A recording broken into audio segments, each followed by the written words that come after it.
Directionally challenged hiker here with some older cameras that I acquired several years ago.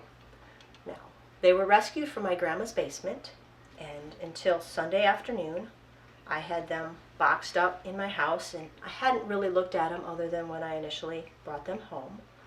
My son and I took them out and we were looking them over and found them quite interesting, trying to figure out how they worked, and you know, they're different than what I've been using. They look very simple, so I wanted to make a video on them.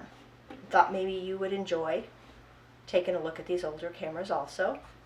And I attempted to do that, and I kept messing up the focus, so I called it a day.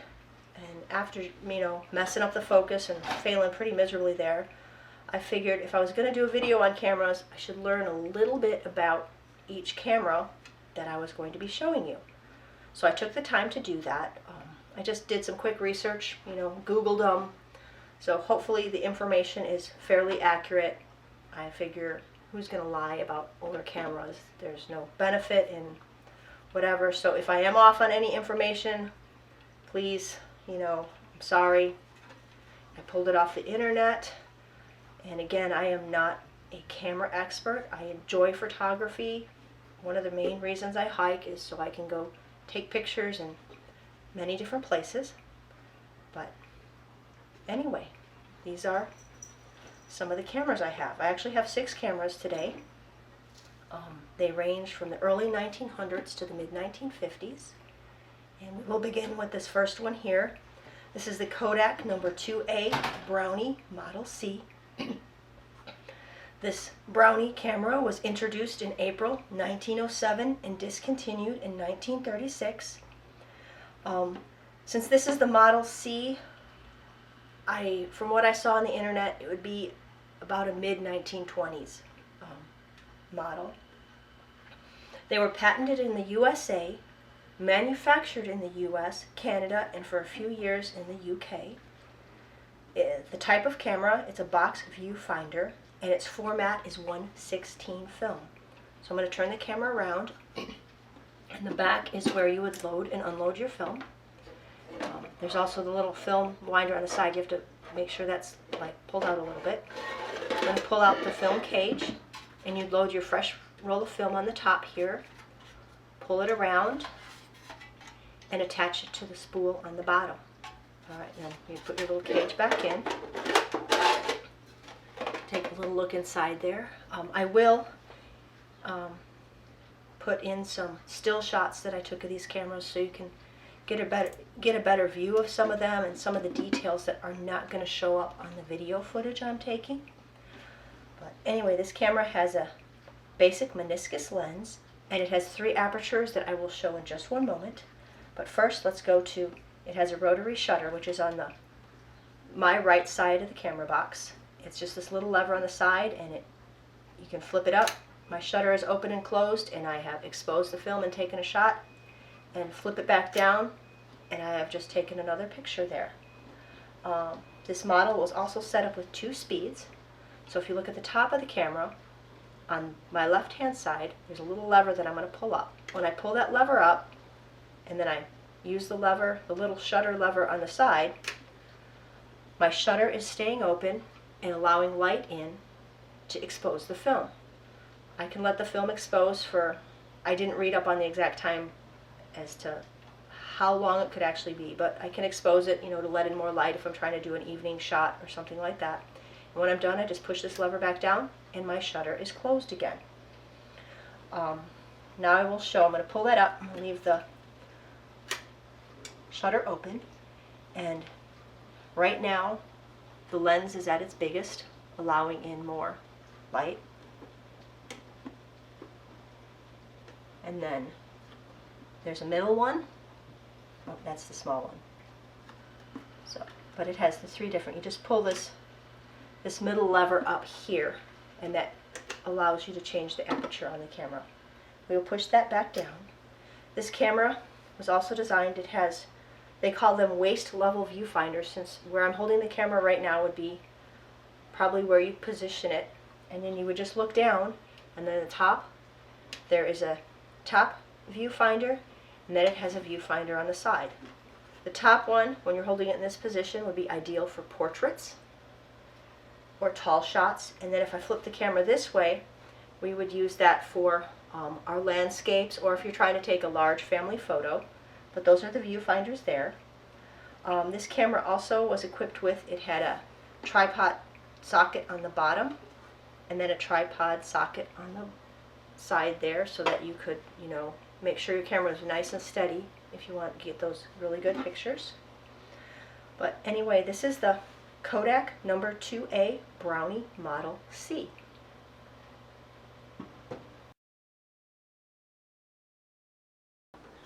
The next camera I have here is the B2 Cadet. This camera was introduced in 1937. It originated in Germany, but it was made in Birmingham, New York. The company was listed as Agfa and also Agfa Ansco. Like the Brownie, this is a box viewfinder camera. There are some differences though, as you will see. When I turn the camera around, this camera was formatted to do 120 film. Again, lever on the top, back hinges down. One difference that I just noticed now is the film winder is on the top. So when I pull out the little film cage here, we would actually load the film on the bottom, the new roll, pull it around to the top, and there you'd have a roll up here, and attach it to that, so that when you put it back in the box, it's not going in its box right now. Alright, there. When you put it back in the box, and you shut the box, you would wind it on the top. So the opposite of the Brownie.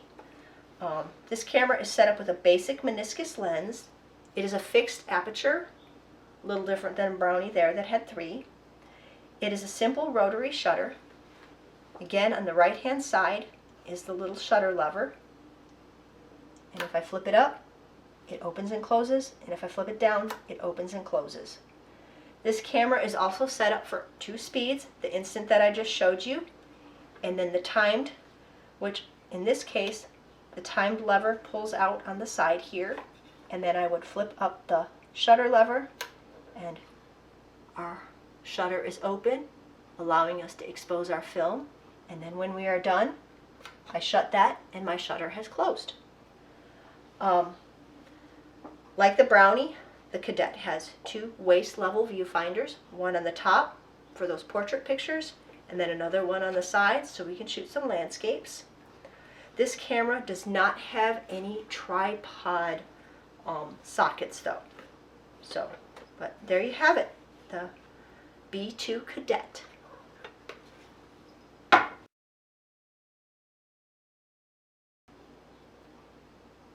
The third camera I have for you today is the Kodak Six-20 Brownie Special. It was in production from September 1938 to October 1942. It was made in the USA, and the initial price in the US was $4. It was formatted for 620 film, and unlike the previous 2 cameras, the film loaded from the bottom of this camera. So I'm going to flip it over, and there's a little lever on the bottom. Right now it's in the lock position. I'm going to push it over to the open position, and then we pull the top off the camera. So I pull the top off the camera, and then you would load your fresh roll of film here, pull it around, and attach it to here, where we could wind it up once it is in the camera and we're taking pictures. I'm going to put that back on. This is a little bit stubborn for me sometimes. See if we can get it on.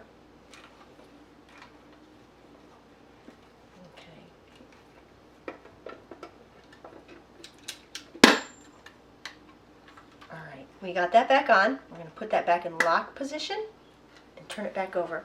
As you notice when I've probably been playing with it, it is not a box-shaped body like the previous 2 cameras. This camera has a trapezoidal body. It is also set up with an optical viewfinder on the top. No waist level viewfinders that you look down into. You hold this one up to your eye. The way I'm holding it right now would be perfect for some landscape shots, if I want to turn it on its side for the portrait. To help with that, if we want to stabilize it, since it is a trapezoidal body, okay, if I just set it down on the table, it's going to be getting a lot of table and not what I really want to see. They designed a little flip out foot on the side, so when I set it back down, it is nice and level. The shutter button here also has a locking collar, which is really nice. Right now, the collar is locked. I cannot take a picture. If I open the collar, I've just taken an imaginary picture. Probably a nice little feature so that you don't waste film. This camera has the meniscus lens and is fixed aperture. It has 2 focus settings. If you looked at the bottom under the lens, it has a 5 to 10 foot setting and a beyond 10 feet setting. When I was reading on them, it had listed 10 feet to infinity, and that was kind of amusing to me. But yeah, the little lever just shifts over this way if you want to do a more distant photo, or we shift it back. The shutter has 2 speeds again, the single instant speed, and it also has a time speed. Alright, so instant is down, and then the timed is, if I push that little lever up, I push it down, I push my little shutter button down, and my shutter stays open. And then I push it down again, and it releases, and my shutter has closed, allowing me a little bit longer exposure for that photo. So that is our Kodak 620 Brownie Special.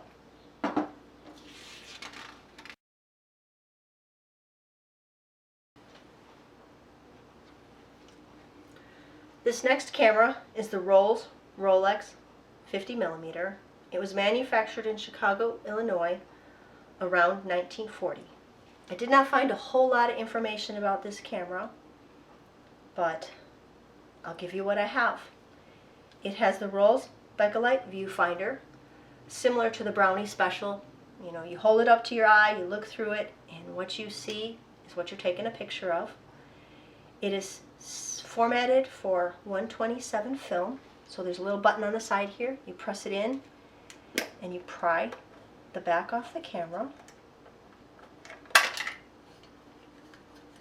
Set that down there and take a look inside. Okay, so you put your fresh roll of film here, pull it around, and it winds up on this side. Put the back on here. As I put the back on, the interesting thing about this camera was it appeared like it was going to be heavier, and it is actually really lightweight. There's not much to it. It just has a simple shutter, and it is a little sticky. The shutter is set up for 2 speeds. You have your instant, and you also have your time mode. If you look here, there's a little lever on the side of the lens area. When it's pushed up, that's instant, and when you push it down, it should be set up for time mode. The camera was listed as the Rollax 50mm lens, but that is about it for that one. So that is your Rollax.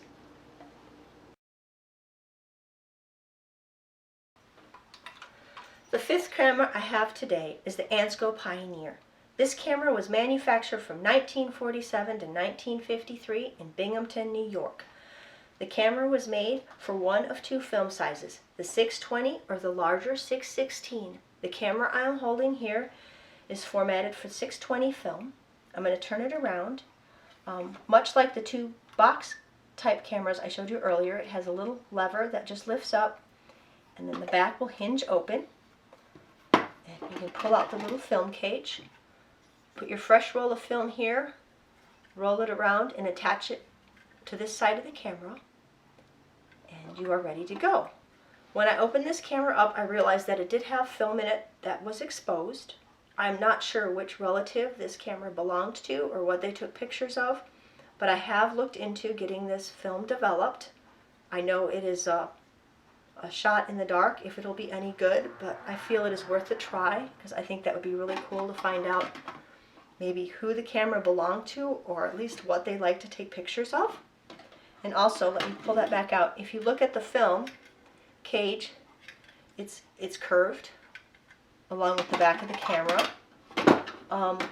So with the curved film plane, the lens is actually designed to match this curvature in this camera. You can't see it, but that's what I read. Um, this is a fixed aperture meniscus lens. It has the optical eye level viewfinder like the last couple cameras that I showed you. And it is just an instant. The shutter only does instant. There are no timed photos on this camera, so you just push the little shutter lever down and you're taking imaginary pictures right now. This camera has a flash, no bulb in it, but it has a flash. Kind of cool. It's the only one I have that has a flash at this point. And then when we were looking at it, I was looking at where the batteries would go into the flash area, and I saw some red. So I opened that up and I found these two ever-ready Energizer batteries, still in relatively good shape. The one it looks pretty good. The other one has a little bit of corrosion on it, but considering they've been in the camera since probably the early 1950s, I think that's pretty impressive. But yeah, there's the Ansco Pioneer, number 5.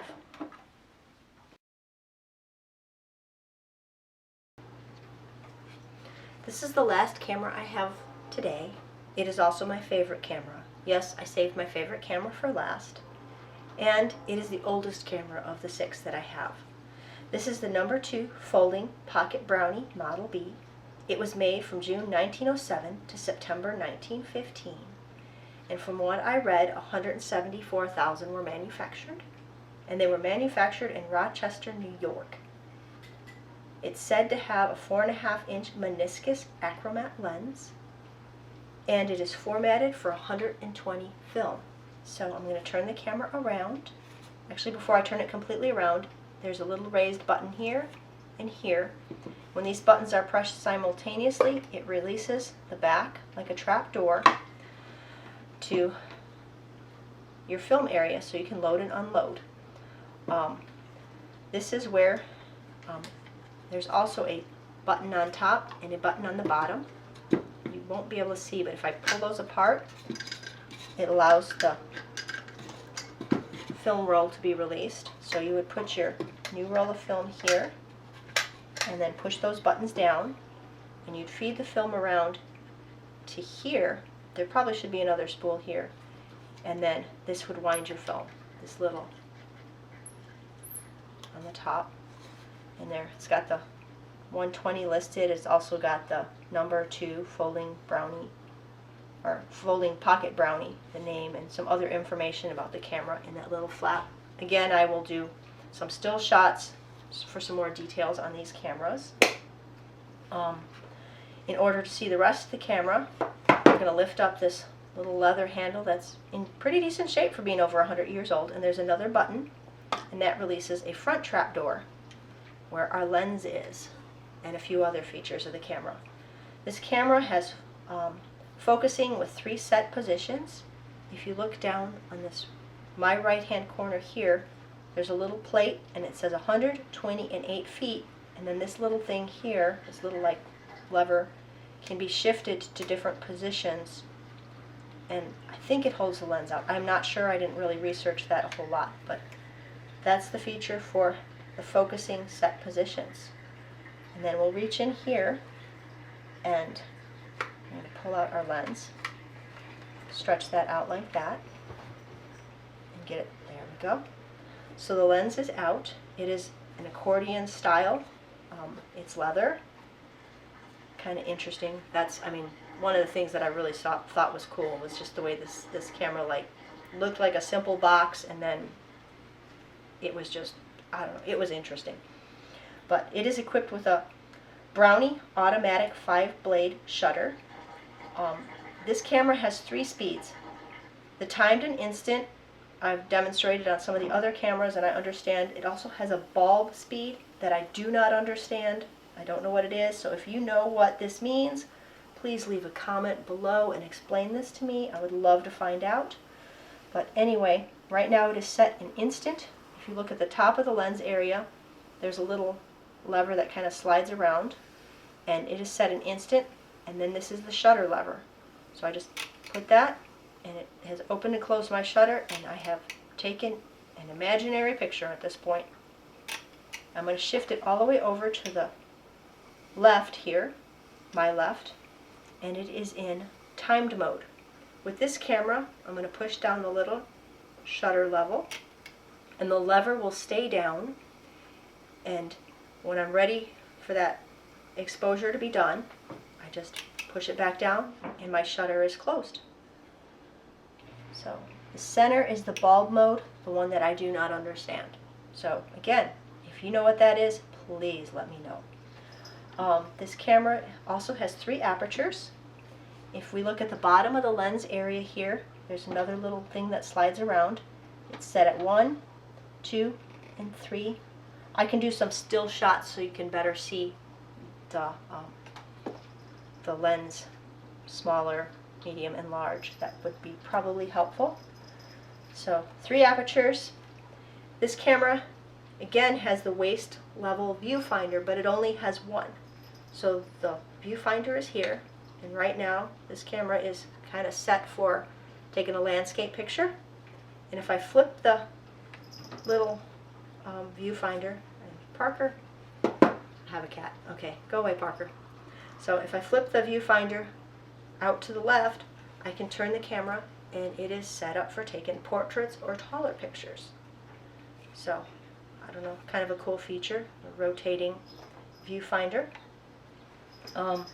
This camera also has 2 tripod sockets, one on the bottom, and the one on the bottom is on that little trap door that seems to fold out. And then there's one on the side, so you've got your, again, your landscape and then your portrait type shots. And I'm going to turn it back around. I'm going to open the back again. Maybe you get a better look. But it's in the back of the camera. But yeah, this is the number 2 Folding Pocket Brownie Model B. My favorite, and definitely seems more intricate than some of the other ones too. But yeah, that is what I have for today. Hope you enjoyed my video on some older cameras, and they ranged in age from the early 1900s to the mid 1950s. So thank you for watching my video. Until next time, directionally challenged hiker.